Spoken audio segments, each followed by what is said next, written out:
Audio on demand from Vision Christian Media. Coming up today on The Story.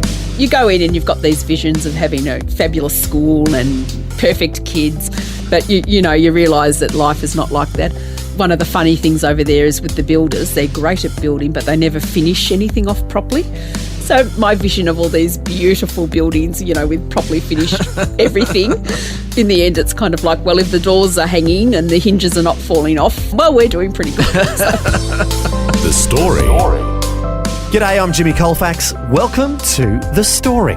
Today we have part 2 of missionary Marita Simpson sharing her amazing story. As we heard last time, Marita is from the east side of Melbourne and has started a school in a remote area of Uganda, helping orphaned and vulnerable children. We'll find out more about the challenges she's faced as a single lady leading a ministry in that society, and she'll reflect on some of the lessons she's learned from the whole experience. But first, we're going to pick up from where we left off last, finding out how she came to adopt her Ugandan son, Jazz. Marita is chatting with Eric Scatterbo in our Melbourne studios. I met him when he first came to stay with my friends, and at that time I very flippantly said to my Australian friend, well, if nobody wants to look after him, I'll have him, as you do. And at that stage there was a lovely Ugandan lady who said no, she'd had a vision that God had given her another child to look after. And so he went to live with her and she raised him for about 6 months while he got well and all of that kind of thing. But then in February, about 6 months later, I got a phone call from my Australian friend and she said, well, you know how you said back in August that you would have him if nobody wants him? Well, Mama Annette can't look after him because of her own medical reasons. Would you like to take him? She said, now, no pressure, but if you would like to, have a think about it and come back to me. So, of course, I couldn't say no, of course, and now he's mine. So. And did he steal your heart? Yes, he did. And, the older he gets, the more I love him, so, yeah. And how old is he now? He's 7, turning 8 this year. So I've had him for about 6 years. And so you adopted him in 2014? Yes. So I followed through the fostering and then adopted, yeah. But there were some challenges. Yes. Technically, you have to foster for 3 years, or you used to have to foster for 3 years in Uganda before you could adopt. But we decided to apply for an early adoption, and we got to the courts, and I didn't realise that a single female is not allowed to, under law, cannot adopt a single male child, which I didn't even know until I was actually in the middle of the court process. Oh, wow. But did you think he was going to be taken away? Well, I didn't. Probably because I didn't even know that was a law. It kind of was a bit like, oh. So it kind of crossed my mind, but then I was also told, don't worry about it. And what eventually happened was I was granted the adoption on the basis of my age and the basis of his age and the basis of the work that we're doing in Uganda. So they went quite in depth into everything. And we'd also had the permission from the family and all of that kind of thing. So, yeah, so God is good. So little Jazz became your son. So he's my son, yes. Oh, that's fantastic. Yes. And other children are now living with you as well? Yes, had another little girl called Fausta. The police, earlier this year, the police called me up to the police station, which is located near us in Belisa. They know you? They know me because we're just behind the police station and we've had a few other issues with them.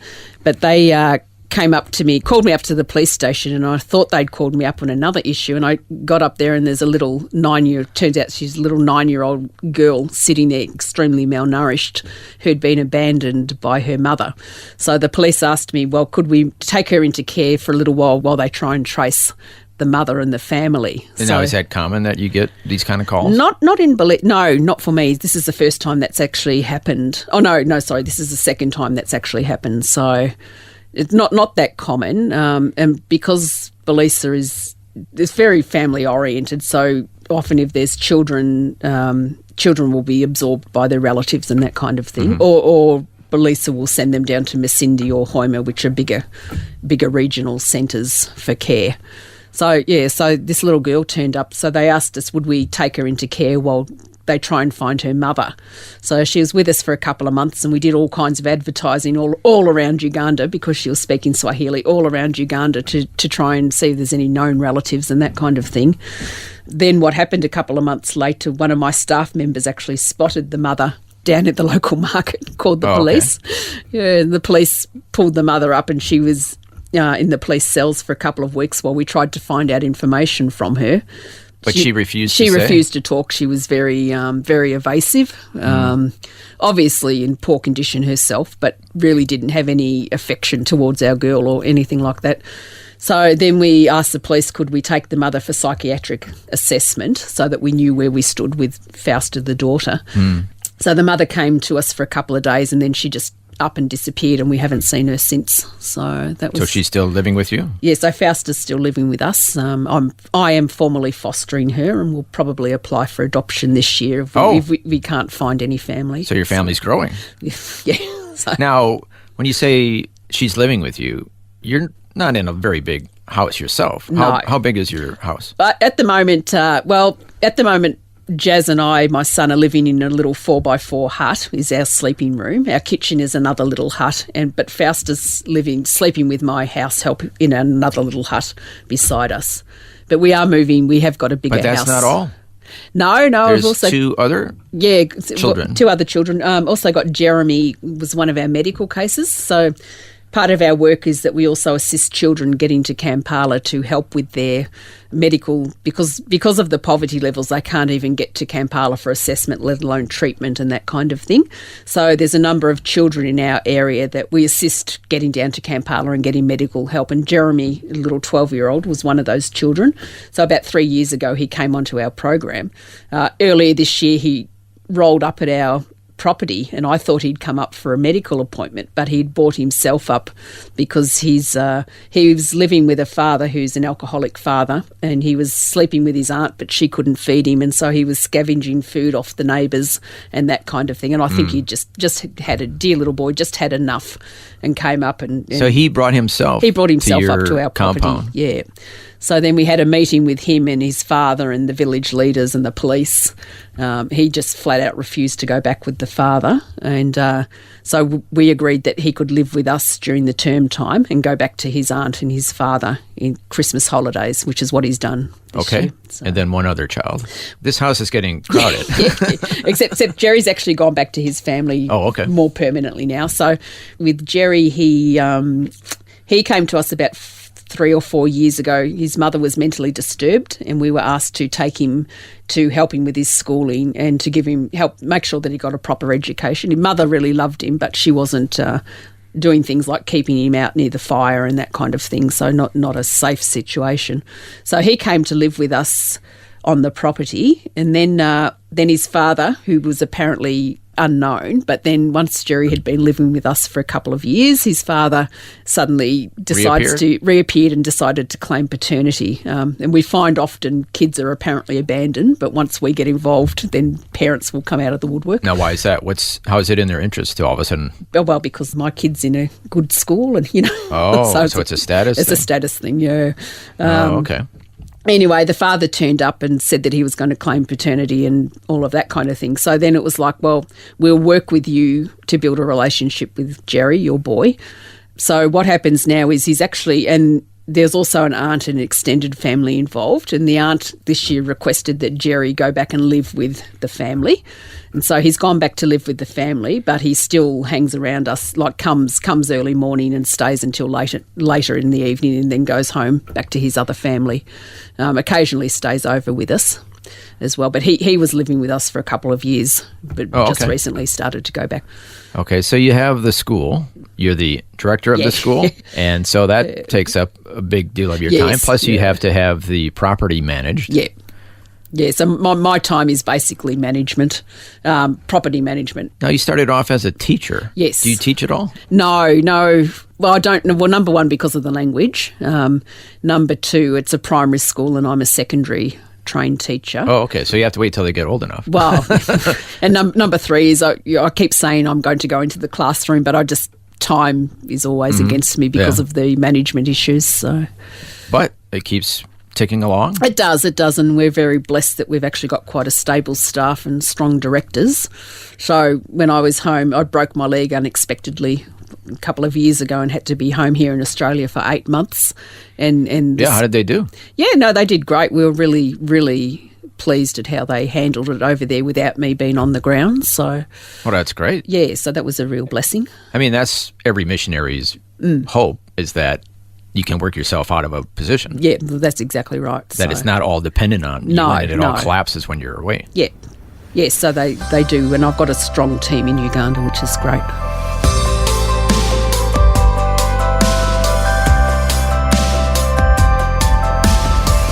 You're listening to The Story. Today, Eric Scatterbo is once again chatting with missionary Marita Simpson, founder and director of Amari, an organisation that provides Christian education for orphaned and vulnerable children in northwestern Uganda. Next, Marita will reflect back on her whole experience in Uganda and share some of the valuable lessons she's learned along the way. That and more when we return. The Story. If this program has highlighted something you'd like prayer for, we'd love to pray for you. Call 1-800-PRAY-FOR-ME. That's 1-800-772-936. It's a free call. Or text 0401 132 888.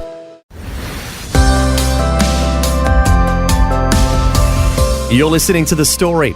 Today, Eric Scatterbo is chatting with missionary Marita Simpson about how she's gone from growing up on the east side of Melbourne to starting and directing a school as a single lady in a remote area of Uganda.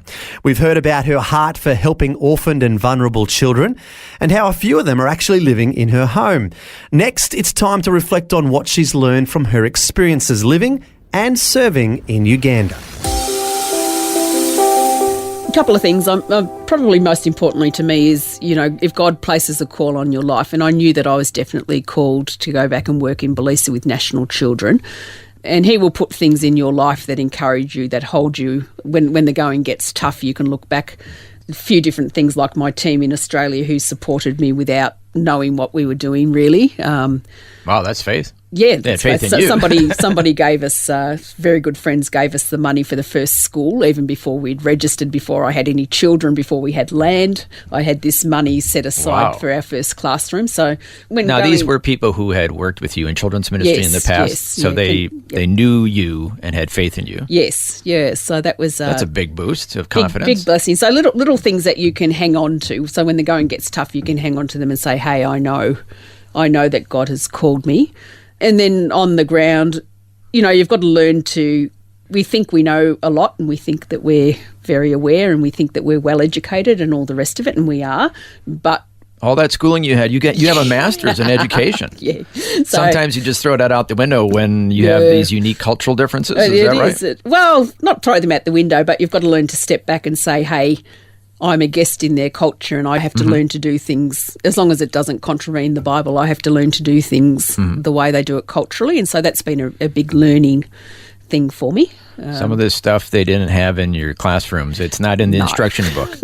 No. Can you talk about any one thing like that? I think things like when we first started, because your heart is to help people, and our heart is to help people, like if somebody locally up the road had a fire or something, we were like, oh, we can come in and we can help and we can, rebuild your house for you. And we did that early on.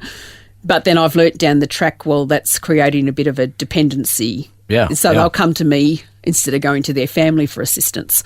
And so what I've learnt now is if people have a problem, we say that we'll come in a bit later and we'll fix your roof, but your family and your community have to build the rest of the house first. And so it's not just always the white person coming in and doing that kind of thing. And even with our school, although our children are basically sponsored, we say to the parents they've got to contribute something towards their education, whether it's cash or whether it's firewood or whether it's bringing some food or whatever. They've got to make a contribution. So the whole idea is no longer is anything just free. No, exactly. There has to be a contribution. Yeah, and even with our medical children going to Kampala, the family has to provide some money for their first leg of the transport and that kind of thing. So because human nature being what it is, if it's free, it's not valued. No, exactly. And they'll come to us all the time first instead of trying to solve the problems themselves. So that's been an interesting learning experience for me. So sort of backing off a little bit that way. Also, witchcraft is there. Yep. Very, very, very animistic. I believe Belize is actually one of the top areas in Uganda for witchcraft and animism and things. So it's... I'd imagine you've seen a few things. Yes. Anything you can share with us on radio? Yeah. I just remember very early in my experience, very first teacher that we had was living with me on the property. We were sleeping in the school at that stage because we didn't have any housing. She was in one room and I was in another room. Came and banged on my door. It makes your commute very easy. Yeah, brilliant, isn't it? Just roll over and there's your class. Exactly. So she came and banged on my door one night, totally petrified because there was an owl that was hooting outside the window. And what's the problem with an owl? Well, apparently in Ugandan culture or in African culture generally, if an owl hoots, it means that either somebody in the village has died or somebody is going to die.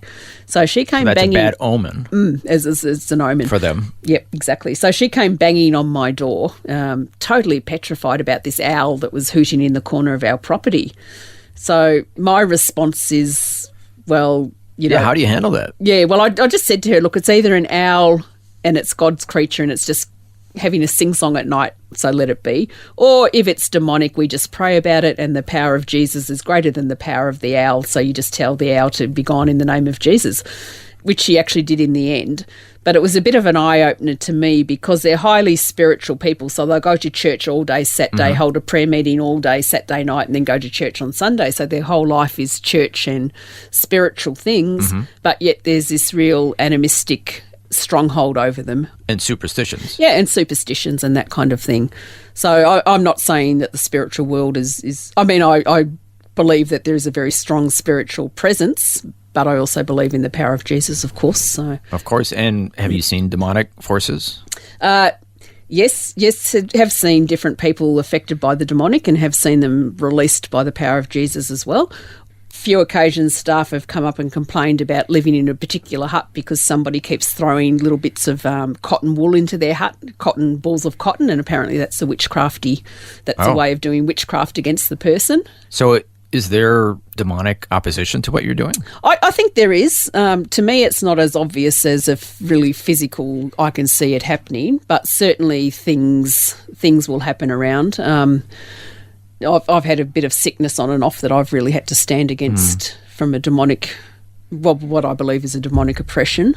It's hard to pinpoint exactly. It is hard to pinpoint. Yeah. For me, I think I've got to be a bit careful because I know that the way that the devil plays on me is that he will come and he'll niggle me with, I'll get reports saying that, so-and-so saying this and so-and-so saying that and so-and-so saying this and the community doesn't like this and the community doesn't like that. And then I'll start to get all hot and bothered and that kind of thing. So I've had to learn to back off and say, no, God has called me to this. This is my calling and I can't let that come in. And so it's more like rather than a physical thing, it's more like an oppression that I can come under if I'm not careful. Well, of course, because the devil does not want this to be successful. No. He doesn't want a whole community of young Christian people. No, he doesn't. So there's, and there's different medical issues that have happened, few blockages. We're still waiting for our land title at the moment. So even though you went through all of those hoops, you still don't have the title? Don't have our title in our hot little hands, no.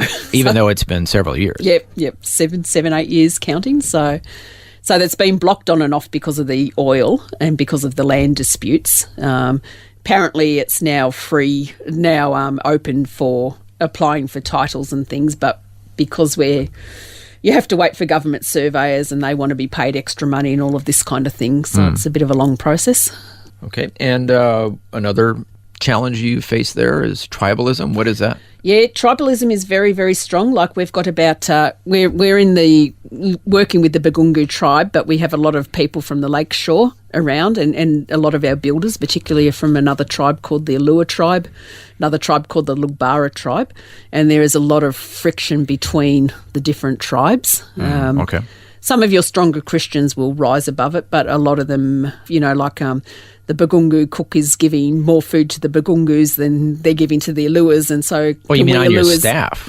So your staff are from different tribes. Yeah, our staff are so from they're different being tribes. accused of being biased toward their own tribe. Can we have our own Alua cook? Because they want to have two cooks. Exactly. So no, sorry, I'm not getting you a cook for just 5 people because you can't get on with the Bagungu. So it's kind of those sort of issues. I would never have even thought about something like that. Yeah, and I don't think we in the West will ever understand the depth or the hold that tribalism has on this kind of a people group either. So, so I've got to learn to deal with that as well. Yeah. And then finally, you said that God doesn't always do things exactly the way you expect. No. Well, listening to this whole conversation, I would say that's probably the case. But do you have something specifically in mind? Oh, well, you go in and you've got these visions of having a fabulous school and perfect kids and highly educated teachers and blah, blah, blah.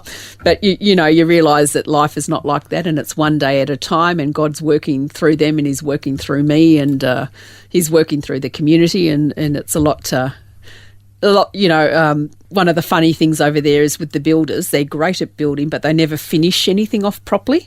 And so, is that right? Yeah.